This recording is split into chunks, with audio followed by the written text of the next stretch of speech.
Le patient comateux, les yeux fermés durant la journée, ouvrait soudainement grand les yeux au milieu de la nuit. Anna voulait aider la maîtresse à fermer les yeux, mais elle croisa accidentellement son regard. En un instant, Anna sembla perdre un fragment de mémoire. Lorsqu'elle se réveilla, elle se rendit compte qu'elle se trouvait à l'extérieur de la pièce. Elle se dirigea lentement vers la pièce. Elle constata que Sarah avait déjà fermé les yeux. Il y avait aussi une tasse de lait renversée sur le sol. Ce n'est qu'à ce moment qu'Anna se rendit compte qu'elle s'était blessée au pied. Au début, Anna pensa qu'elle souffrait de somnambulisme. Mais rapidement, elle se rendit compte que la situation était bien plus effrayante que ce qu'elle imaginait. Ce jour-là, elle emmena Sarah prendre un bain de soleil à l'extérieur. 2 enfants des voisins vinrent jouer. Anna s'approcha et parla un peu avec les enfants. Après que les enfants soient partis, des choses étranges commencèrent à se produire. Alors que Sarah était à plusieurs mètres de distance, elle s'était mystérieusement déplacée toute seule. Anna se dépêcha de remettre la tête de Sarah en place. Sans le vouloir, elle croisa à nouveau son regard. En fermant et en rouvrant les yeux, Anna se retrouva soudainement dans une voiture. En revenant à elle se souvint que Sarah n'était pas prise en charge. Elle se précipita alors vers le jardin. Heureusement,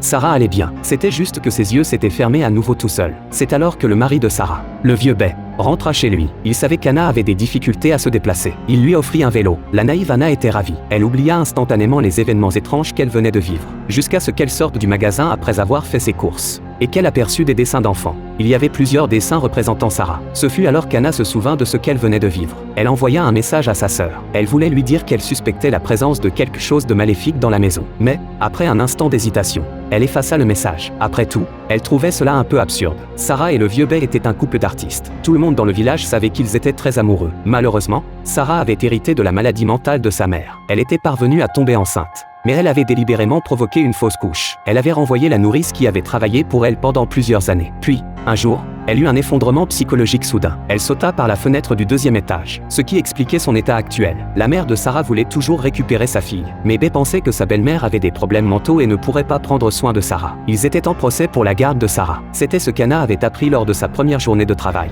C'était ce que Bay lui avait expliqué. Après un certain temps, Anna avait bien vu l'attention que Bay portait à Sarah. Ainsi, lorsque l'enquêteur vint lui rendre visite, elle disait aussi quelques mots en faveur de Bay, jusqu'à ce jour où elle commença à réaliser que les choses devenaient de plus en plus étranges. Ce jour-là, elle emmena à nouveau Sarah prendre un bain de soleil. Mais à son grand étonnement, même les yeux fermés, Sarah parvint à la perdre à nouveau.